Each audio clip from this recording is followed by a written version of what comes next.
찬송가 369장 찬송하시면서 새벽 예배 하나님 앞에 드리시겠습니다.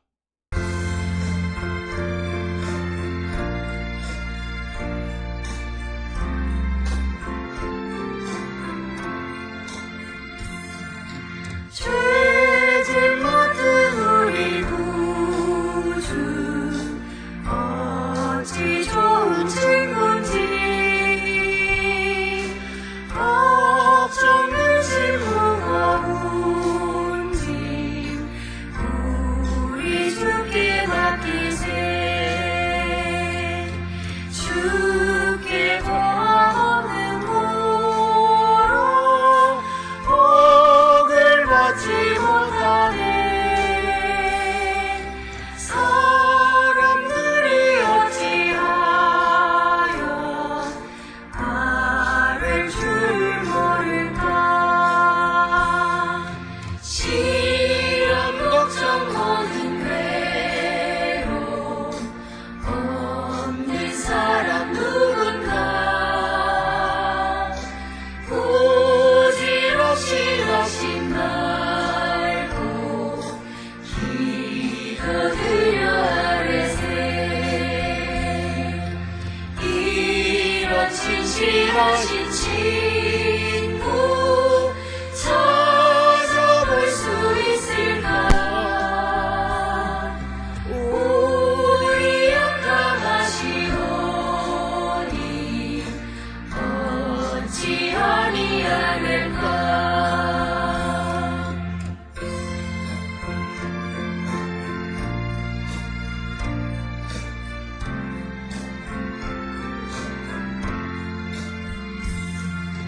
근심 걱정 무거운 짐 아니 진짜 누군가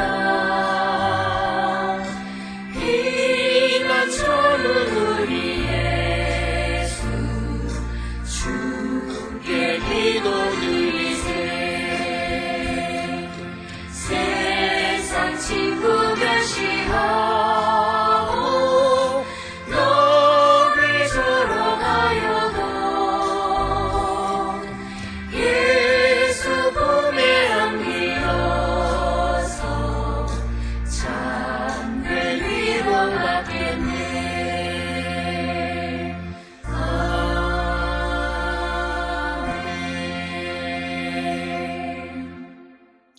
오만한 자들이 주의 목전에 서지 못하리이다. 주는 모든 행악자를 미워하시며 거짓말하는 자들을 멸망시키시리이다. 여호와께서는 피 흘리기를 즐기는 자와 속이는 자를 싫어하시나이다. 아멘. 사랑과 은혜가 충만하신 아버지 하나님 은혜를 감사합니다.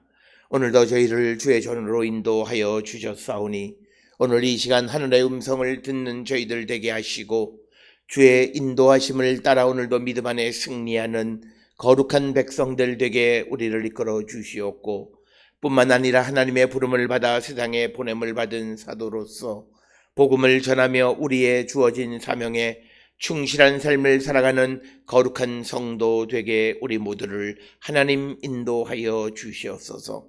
우리의 모든 삶을 돌아보면 그리고 2020년 상반기를 돌아보면 어느 것 하나 하나님의 은혜가 아닌 것이 없음을 고백합니다. 우리에게 여러 가지 어려운 일들도 주셨지만 그러나 그 어려움을 통하여 우리가 성숙하게 하시고 보지 못했던 것을 볼 수 있도록 우리의 눈을 열어주시니 그 또한 하나님의 은혜임을 기억하며 감사와 찬송과 영광을 돌리옵나이다.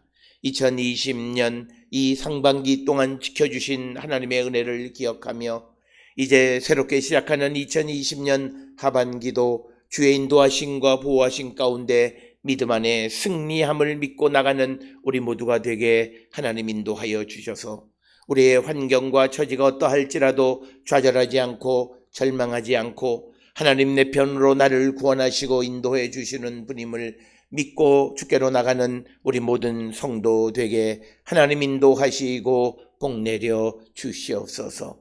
특별히 코로나19로 세상의 모든 질서가 깨어지고 인간의 경험과 지식이 한낱 쓸모없는 것이 되어진 이 세상 가운데에서 오직 우리의 생명을 주관하시는 참 좋으신 하나님만을 바라보며 나가는 거룩한 백성들이 되게 우리 모두를 인도하시고 하나님 복내려 주시옵소서. 특별히 우리 모든 성도들의 삶이 진정으로 주님 보시기에 합당한 삶을 살아가는 자들 되게 하시고 성령의 능력 안에 살아가는 거룩한 백성, 성령 안에 변화받은 거룩한 백성의 온전한 삶을 살아가는 우리 모두가 되게 인도하시고 하나님 복내려 주시옵소서.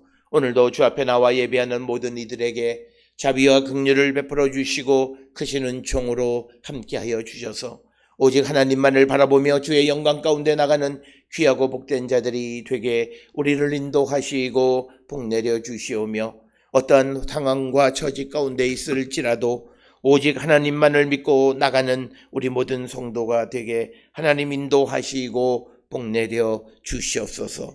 그리하여 우리의 삶에 여러 가지 어려움이 있을지라도 주를 믿는 믿음 안에서 모든 것들을 이기며 나가는 우리 모든 성도가 되게 인도하여 주시옵소서.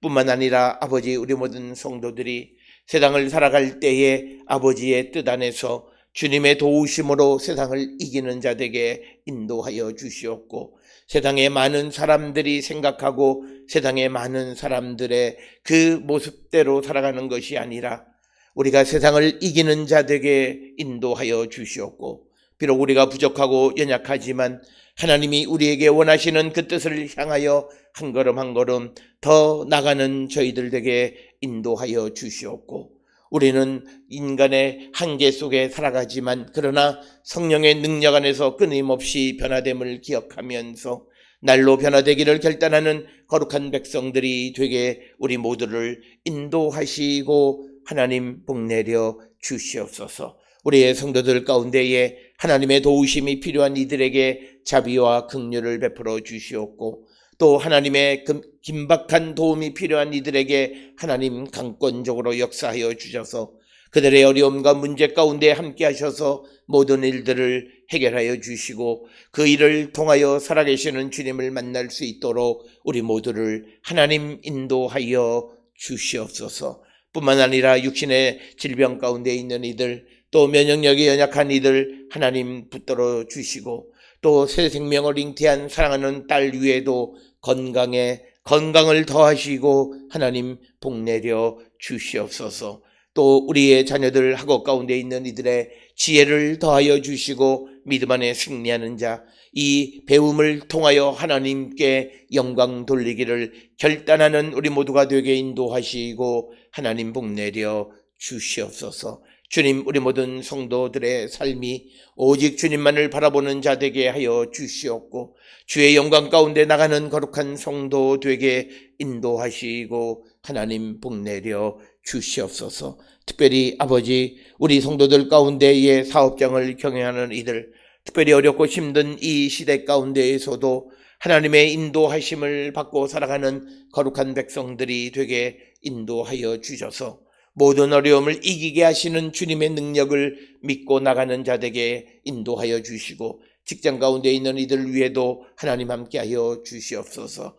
특별히 해외에 거주하며 또 지방에 거주하며 학업 가운데 있는 우리의 모든 가족들을 위해 은혜와 자비와 긍휼을 베풀어 주시옵고 특별히 코로나가 만연한 미국에 있는 사랑하는 자녀들을 위해도 하나님의 크신 은총으로 함께하여 주시고 아버지 복내려 주시옵소서. 이제 내일 모레에 아버지 또 논문의 심사를 앞두고 있는 사랑하는 아들을 위해도 은혜 베풀어 주셔서 하나님 주시는 이 학문의 길을 통하여 하나님의 나라를 위하여 더욱더 쓰임받는 자 되기를 결단케 하여 주시옵소서. 하나님의 영광을 드러내게 인도하시고 복내려 주시옵소서.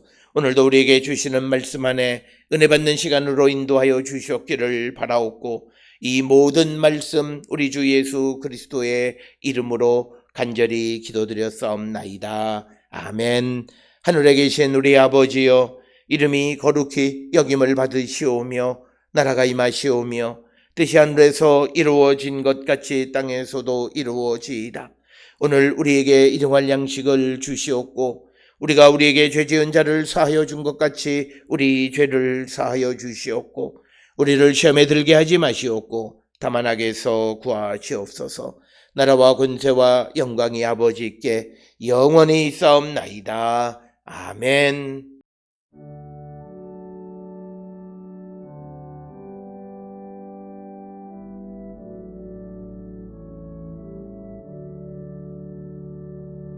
우리 기도를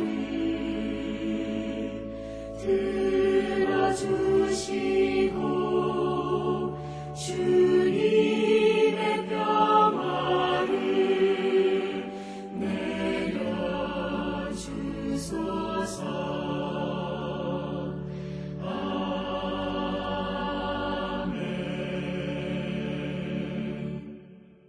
오늘 이 아침 우리에게 주시는 하나님의 말씀, 사도행전 11장 11절에서 18절의 말씀이 되겠습니다.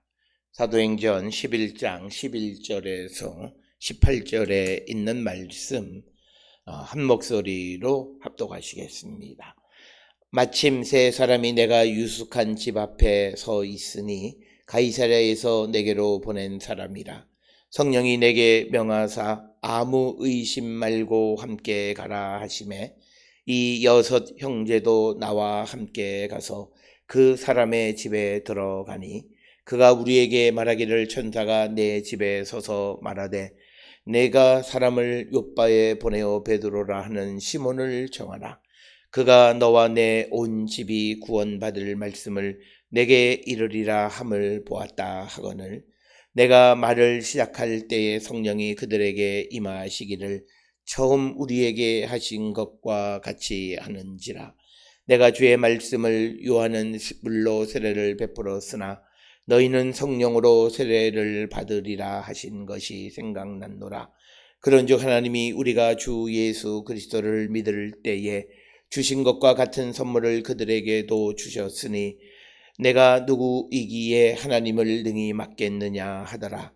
그들이 이 말을 듣고 잠잠하여 하나님께 영광을 돌려 이르되 그러면 하나님께서 이방인에게도 생명 얻는 회개를 주셨도다 하니라. 아멘. 오늘 우리가 함께 읽은 사도행전 11장 11절로부터 18절까지의 말씀은 이제 베드로가 욥바에서 환상을 체험한 후에 이제 11절로부터 18절까지에서는 고넬료가 보낸 세 사람을 만나서 이제 욥바에 있는 다른 6명의 형제와 함께 고넬료의 집에 갔을 때 고넬료로부터 성령께서 이제 사람을 보내서 베드로를 데려오라. 그가 너와 내 집이 구원받을 하나님의 말씀을 전할 것이다 라고 하는 그런 말씀을 듣고 이제 베드로에게 사람을 보내서 베드로를 데려오게 됐다 이렇게 이야기하면서 특별히 15절로부터 18절까지에서 이제 중요한 베드로의 말은 이제 성령이 그 이방인들에게 임하셨다라고 하는 거고 그것은 17절에 보게 되면 우리가 주 예수 그리스도를 믿었을 때에 주신 것과 같은 선물을 그들에게도 주셨다. 그래서 오늘 주시는 이 본문의 말씀에서 이제 하나님께서 그 이방인들에게도 하늘의 선물인 성령을 주셨고 그래서 18절에 그것은 이방인에게도 생명을 얻는 회개의 기회를 주셨다라고 하는 것. 그래서 오늘 주시는 11절로부터 18절에 있는 이 말씀을 통해서 강조하고 있는 것은 결국은 하나님께서 모든 일을 주관하시고 주도하셔서 환상도 보여주시고 성령으로 명령도 하시고 모든 것을 준비하셔서 성령을 주심으로 그 가정이 이방인이 구원을 받게 해서 하나님의 교회의 한 구성원이 되게 하셨다라고 하는 그래서 이방인의 선교에 대한 모든 것의 이니셔티브는 하나님이 쥐고 계시다라고 하는 것을 보여주는 것이고 특별히 베드로가 자기 자신이 이제 가이사랴에서 욥바로부터 가이사랴에서 이방인 고넬료를 만나고 복음을 전했고 그래서 그들에게 성령이 임하고 그들이 하나님의 말씀 즉 복음을 수용하게 되어지는 일련의 과정 모든 것은 하나님이 하신 것임을 강조하고 있는 것이 오늘 11절로부터 18절까지의 말씀이 되겠습니다.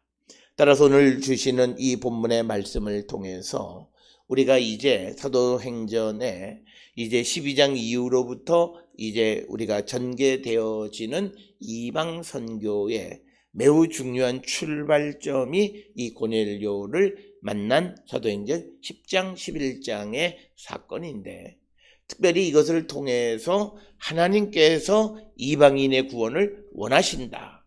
그래서 하나님께서는 그 이방인들에게 유대인들이 예수를 믿었을 때 그들에게 주셨던 것과 똑같은 어떠한 일체의 차별 없이 모든 것을 허락해 주셨다라고 하는 것.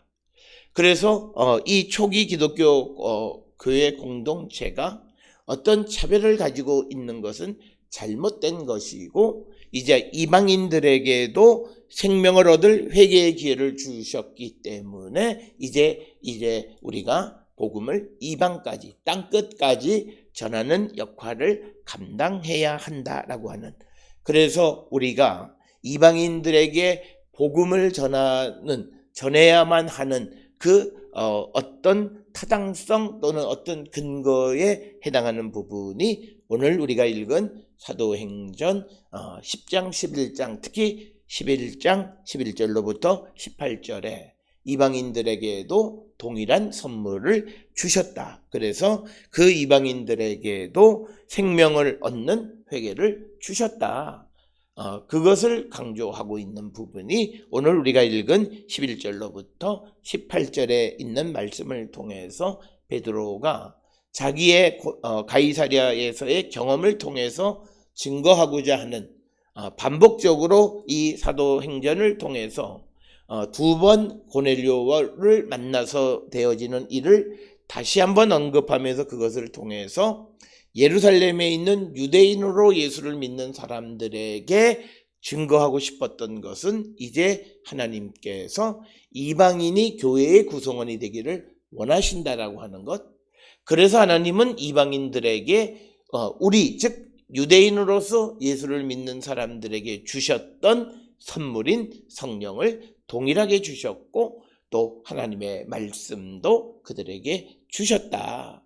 그래서 우리가 이 사도행전 11장에 시작하는 부분이 예루살렘과 유대에서 예수를 믿는 유대인들 가운데에서 이방인들이 하나님의 말씀을 받았다라고 하는 것에 대해서 놀랐고 그것을 통해서 베드로를 이제 기소하고 비난하는 사람들에 대한 변명도 되고 그런 일을 통해서 하나님이 궁극적으로 원하시는 것이 무엇이냐라고 하는 것을 분명하게 보여주는 것이 오늘 우리가 함께 읽은 이제 사도행전 11장 11절로부터 18절의 말씀입니다.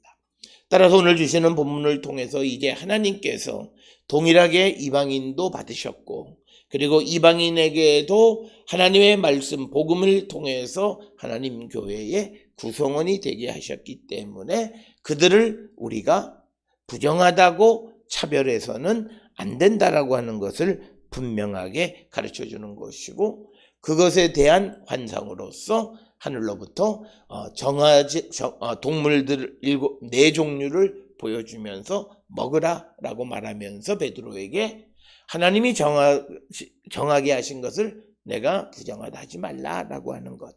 하나님께서 받으신 이방인을 율법에 의해서 그들을 차별하고 구별하지 말라라고 하는 것. 그것을 강조하고 있는 것이 오늘 주시는 본문의 말씀이고 특별히 오늘 우리가 읽은 사도행전 11장 11절로부터 18절에 있는 말씀은 하나님의 교회에서 이방인이 갖는 지위가 뭐냐? 유대인과 동등하다라고 하는 것.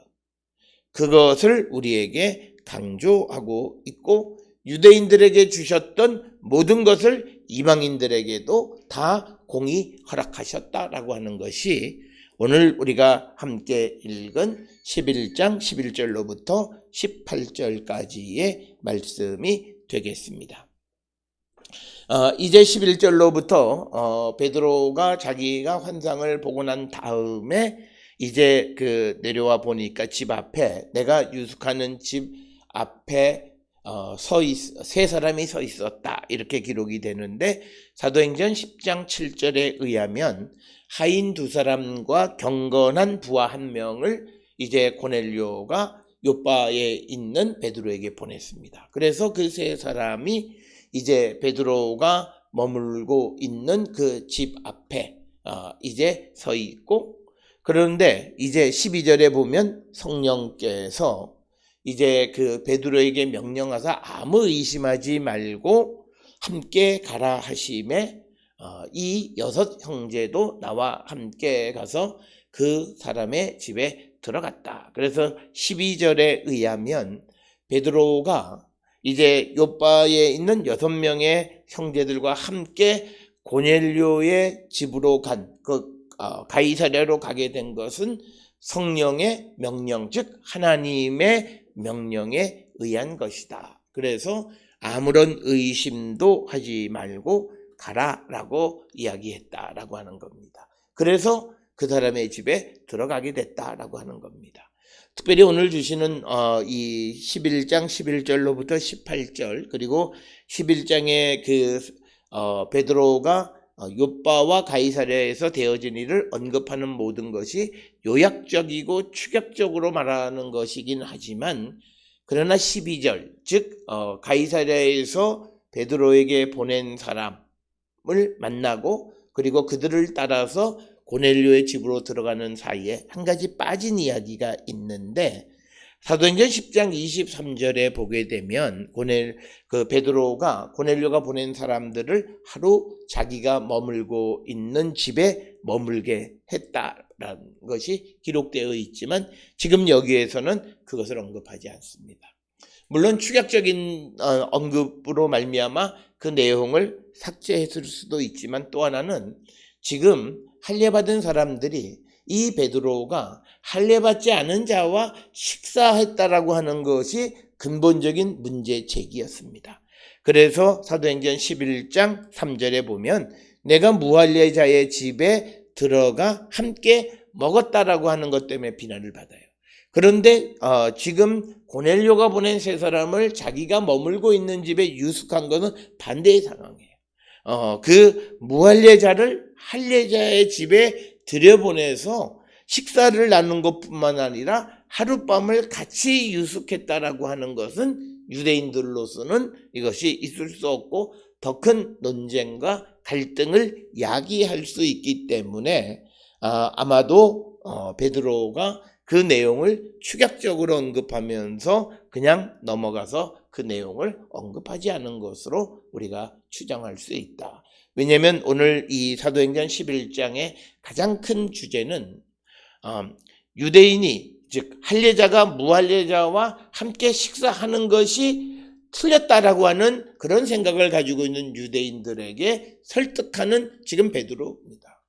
그런데 그 베드로가 그들에게 한술 더 떠서 그것뿐만 아니라 내가 무할례자를 하루 같이 내가 그 집에 그들을 데려다가 우리 집에서 내가 있는 곳에서 머물렀다라고 하는 것은 지금 베드로를 지금 비난하는 사람들에게 불에다가 기름을 붓는 격이 되기 때문에 축약적으로 말하면서 그냥 넘어간 부분으로 우리가 이해할 수 있다라고 하는 겁니다. 그리고 또 하나 오늘 주시는 본문의 말씀에 보면 성령이 이제 아무 의심하지 말고 가라 할 때에 6 형제도 나와 함께 갔다, 이렇게 기록이 되어져 있습니다. 그런데 이 6, 그러면 베드로까지 하면 7명이 가게 됐습니다. 그러면 이 7이라고 하는 것이 갖는 의미가 뭐냐? 이것은 당시 로마 시대에 어떤 증인의 숫자로 필요한 것이 7이었습니다. 우리가 구약시대 때에 증인은 2-3사람의 증인이 필요했지만 로마 시대 때에는 증인으로서 필요한 수가 7이었습니다. 그래서 베드로를 포함한 나머지 6명의 형제들이 함께 더 감으로써 이제 베드로가 고넬료의 집에서 체험한 모든 것의 증인의 역할을 그들이 하게 되는 것을 이제 이어지는 말씀을 통해서 우리가 알 수 있고, 그래서 성령께서 필요에 의해서 8 형제도 따라 나서게끔 하셨다라고 하는 것을 우리가 이해할 수 있고, 그래서 13절에 그가 우리에게 말하기를, 우리가 성경을 읽을 때 지시대명사의 그 지시가 누구를 가리키는가라고 하는 것에 대한 정확한 인식이 있어야 되는데, 오늘 주시는 본문의 12절, 13절을 보면 이제 성령이 베드로에게 명하사 아무 의심하지 말고 가라 하매 이 6 형제도 나와 베드로와 함께 가서 그 사람의 집에 들어가는 그 사람은 고넬료입니다. 그래서 그 사람의 집에 들어가니 그가 즉 고넬료가 우리 베드로와 6 형제에게 말하기를, 천사가 내 집에 서서, 즉 고넬료가 이제 여기서는 이제 직접 합법이죠. 내 집에 서서 말하되 내가 즉 너는 고넬료입니다. 그러니까 우리가 어려운 것이 13절 하나에 고넬료가 그로 언급됐다가 3인칭, 또 나라고 하는 1인칭, 그 다음에 너라고 하는 2인칭, 1, 2, 3인칭으로 다 고넬료에 대해서 언급하고 있기 때문에 이럴 때 우리가 이 지시대명사가 누구인지를 놓치면 안 된다라고 하는 거죠. 그래서 고넬료가 우리에게 말하기를, 천사가 내 집에 서서 말하되 내가 사람을 요빠에 보내어 베드로라 하는 시몬을 청하라. 그래서 13절에서 강조하고 있는 말씀은 고넬료 역시도 고넬료가 베드로를 청하게 된 것 역시도 천사의 명령에 의한 것이다 라고 하는 겁니다. 그래서 오늘 주시는 이 11절부터 18절까지 내용에서 베드로의 행동, 고넬료의 행동, 이 행동의 이면에서 이 모든 것을 움직이시는 분은 하나님이시다라는 거예요. 그래서 여기서 우리에게 서두에서도 말씀을 드렸듯이 이방 선교의 이니셔티브를 쥐고 계시는 분이, 주도권을 갖고 계시는 분은 하나님이시다는 거예요. 그래서 하나님이 환상도 보여주시고 또 천사를 통해서, 성령을 통해서 명령도 하게 하시고 준비도 하게 하시고, 그래서 마지막 그들이 움직여서 만나서 성령이 임하고 하나님의 말씀을 받음으로 그들이 구원을 받게 되었다라고 하는 겁니다. 그래서 오늘 주시는 본문의 말씀 13절에서 고넬료가 하는 말도, 내가 시몬을 청한 것도 천사가 내게 말하고 명령했기 때문에 그 명령을 따른 것이다. 그래서 오늘 주시는 이 전체의 이야기 속에서 누가가 강조하고 있는, 사도행전에서 강조하고 있는 것은 뭐냐면, 이 선교를 위해서 움직이는 모든 사람들이 실제로 움직이는 모습은 있지만 그 이면에 있는 것은 하나님이 하시는 것이다. 그래서 사도행전에서 강조하는, 특히 바울이 강조하는 성령의 인도함이라고 하는, 결국은 이방 선교의 주도권은 하나님이 가지고 계시다라고 하는 겁니다.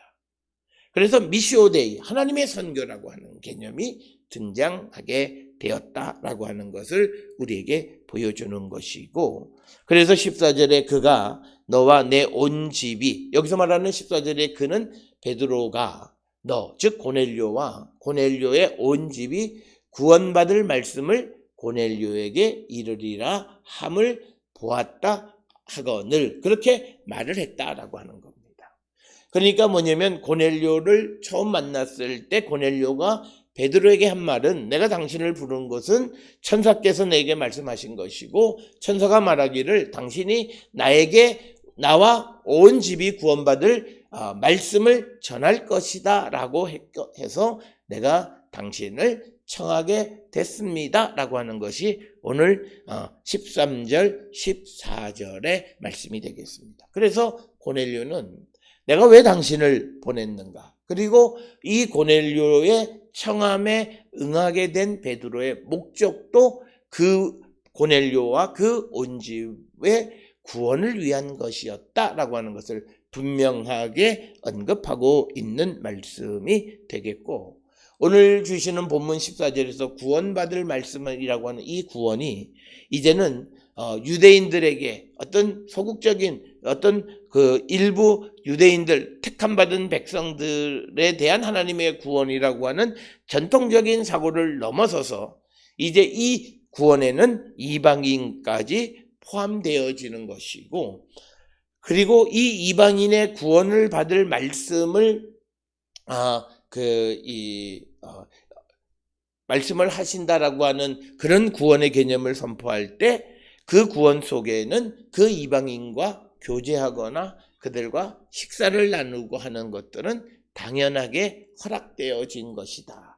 그래서 이제 구원의 개념에 전통적으로 유대인들이 가지고 있던 선택받은 백성들, 택함받은 백성들에 대한 구원의 개념에서 이제 하나님께서 원하시는 구원은 이방인을 포함한 모든 사람의 구원을 하나님이 원하시고 그 길을 열어주시는데 그 길의 이니셔티브는 하나님이 지고 계시다라고 하는 것을 오늘 우리에게 가르쳐 주시고, 오늘 주시는 14절에 온 집이라고 하는 것은 고넬료와 고넬료의 일가 친척들만이 아니라 그 집에 있는 하인들을 포함한 종과 하인, 그리고 심지어는 그 집에 함께 참석한 다른 사람들까지를 포함한 그 집에 있는 모든 사람이라고 하는 그런 개념의 온 집이다. 이것은 사도행전 16장 31절에 기록되어 있는 주 예수를 믿으라 그리하면 너와 내 집이 구원을 받으리라 하는 내 집의 개념과 내 온 집이 같은 개념이다 라고 하는 것을 우리가 이해하셔야 되겠습니다. 그래서 이제 15절에 내가 말을 시작할 때, 여기서 말하는 나는 베드로가 말을 시작할 때, 여기서 하는 말은 구원받을 말씀을 선포할 때 성령이 그들에게 임하기를 처음 우리에게 하신 것과 같이 하는지라. 즉 하나님의 말씀을 선포할 때 성령이 그들에게 임했다라고 하는. 그런데 그 하나님의 말씀은 구원받을 말씀을 선포할 때 성령이 그들에게 임했는데, 오늘 주시는 15절의 표현 가운데에서 처음 우리에게, 즉 처음 유대인들에게, 그래서 조금 구체적으로 말하면 사도행전 2장에 나와 있는 오순절 성령 체험의 사건, 처음 우리에게 하신 것과 같이 이방인들에게도 성령이 임하셨다라고 하는 겁니다. 그래서 오늘 우리가 주시는 11절로 18절에 있는 이 말씀의 핵심은 하나님께서 유대인들에게 주셨던 말씀, 유대인들에게 주셨던 선물인 성령을 이방인들에게도 똑같이 주셔서 차별이 없다라고 하는 겁니다. 그래서 교회의 역사 가운데에서 우리가 인종적인 차별이든지 계급적인 차별이든지 일체의 차별을 우리가 가졌던 그런 잘못된 역사는 성경과 관련되어져서 잘못되어진 것이고, 더더욱 우리가 기독교의 복음을 가지고 어느 민족을 지배하고 피지배 국가가 형성되어지는 일련의 관계 역시도 오늘 주시는 똑같은 성령과 똑같은 생명을 얻은 자들을 지배하고 그 다른 어떤 정치적인 이데올로기로 지배한다라고 하는 것은 잘못되어진 것이다. 그래서 이 세상은 차별이 없는 세상, 그 차별이 없는 것의 근거는 그들이 소중한 존재라고 하는 개념보다 더 앞선 것은 그들에게도 하나님께서 성령을 주셨고 그들에게 똑같은 생명을 얻는 회개를 주셔서 그들이 생명을 얻게 하신 존재다라고 하는 그 개념을 우리에게 분명하게 가르쳐주는, 그래서 이제 이런 고넬료의 사건을 겪고 이후에 나타나는 어떤 이 바울의 선교 속에서 어떤 차별이 등장하는 것에 대해서 강력하게 저항하는 바울의 모습은 바로 오늘 우리가 읽은 사도행전 11장 11절부터 18절의 말씀에 근거한 것이다. 그래서 우리가 이방인도 동일한 성령, 동일한 하나님의 말씀, 동일한 생명을 얻은 자들, 그래서 어떤 이유로도 차별받아서는 안 된다라고 하는 그것을 우리에게 분명히 보여주는 부분이 오늘 우리가 읽은 11절로 18절이고 특별히 15절로 18절에서 강조하고 있다.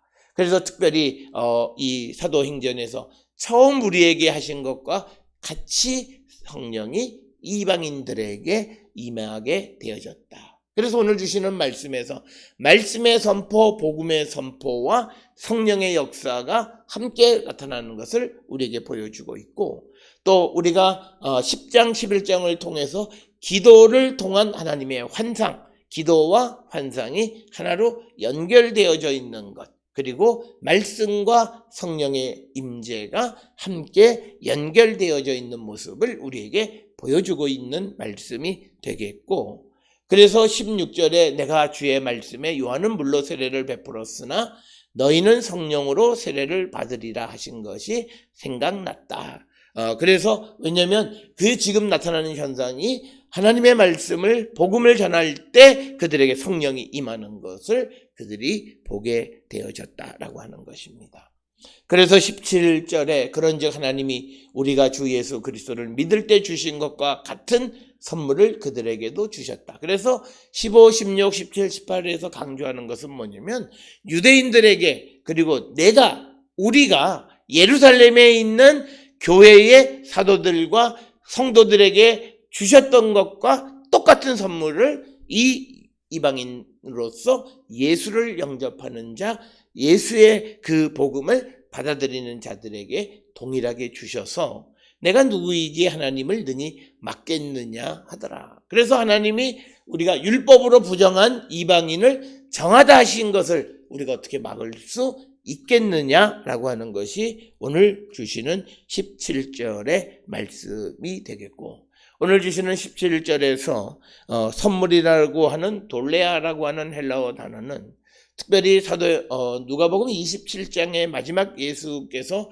부활 승천하셨을 때 그들에게 말씀하실 때 예루살렘을 떠나지 말고 약속하신 선물을 받으라라고 하는 그 선물과 같은 선물, 즉 성령을 받으라라고 하는 겁니다.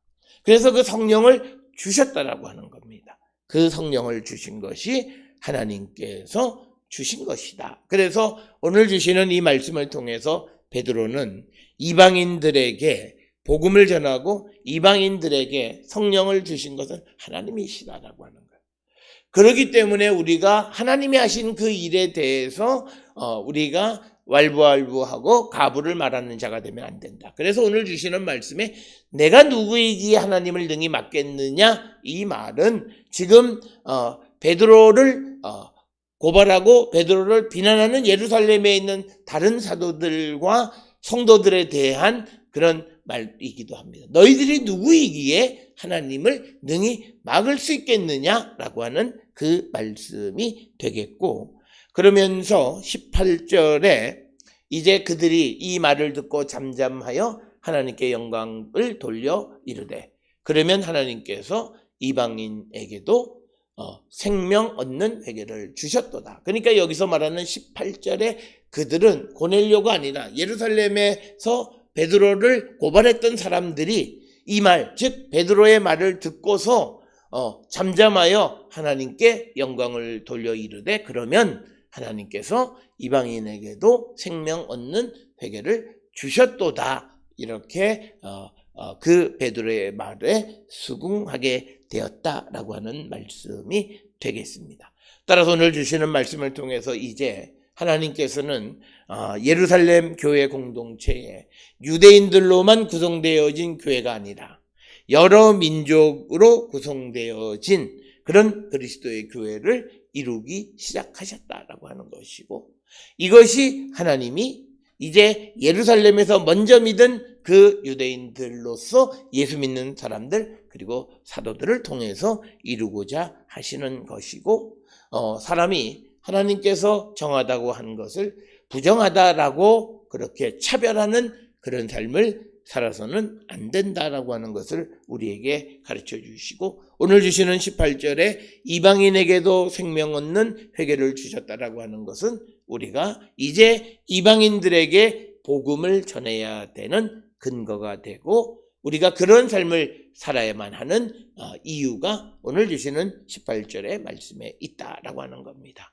오늘 주시는 베드로의 자기에게 일어났던 일들을 설명하면서 하나님이 원하시는 것이 무엇인가를 설명하면서 우리가 예수 그리스도 안에서 은혜 받고 성령을 체험했다고 하면서도 우리에게서 어떤 일체의 차별이나 이런 것들이 존재하는가 그렇지 않은가 이것을 돌아보면서 우리가 정말 성령 안에서 차별 없는 삶을 살아가고 그리고 이방인들에게도 생명을 얻는 회개를 주셨음에 우리도 그 역할을 감당해서 때를 얻든지 못 얻든지 복음을 전하는 사명이 우리에게 주어져 있음을 기억해서 이 사명을 온전히 감당하는 우리 모두가 될 수 있기를 주의 이름으로 축원합니다. 기도하시겠습니다. 사랑과 은혜가 충만하신 아버지 하나님 은혜를 감사합니다. 우리가 이 땅을 살아가는 모든 삶, 우리가 예수 그리스도를 믿음으로 우리에게 주어진 사명은 우리가 성령을 선물로 받아 능력을 얻어서 복음을 세상 끝까지 전하는 일이 우리에게 주어져 있습니다. 오늘 주시는 말씀에서 하나님께서는 일찍이 택하신 유대인들뿐만이 아니라 이방 사람들에도 동일하게 은혜를 주시고 생명 주시고 성령 주시고 말씀 주셔서 하나님 나라의 동일한 구성원이 되게 하셨음을 기억하면서 우리가 이 하나님의 나라를 이루기 위하여 힘쓰는 저희들 되게 인도하여 주시옵고 오늘도 세상에 보냄을 받은 자로서 세상 가운데에서 어떠한 이유로도 다른 이들을 차별하지 않는 우리 모두가 되게 인도하시고 복내려 주시옵소서.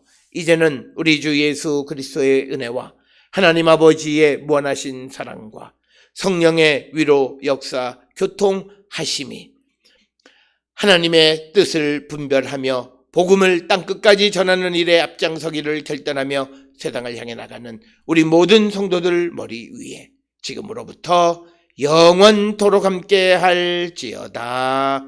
아멘. 주 너를 지키시고 그 얼굴을 내게 돌리시어 정평화를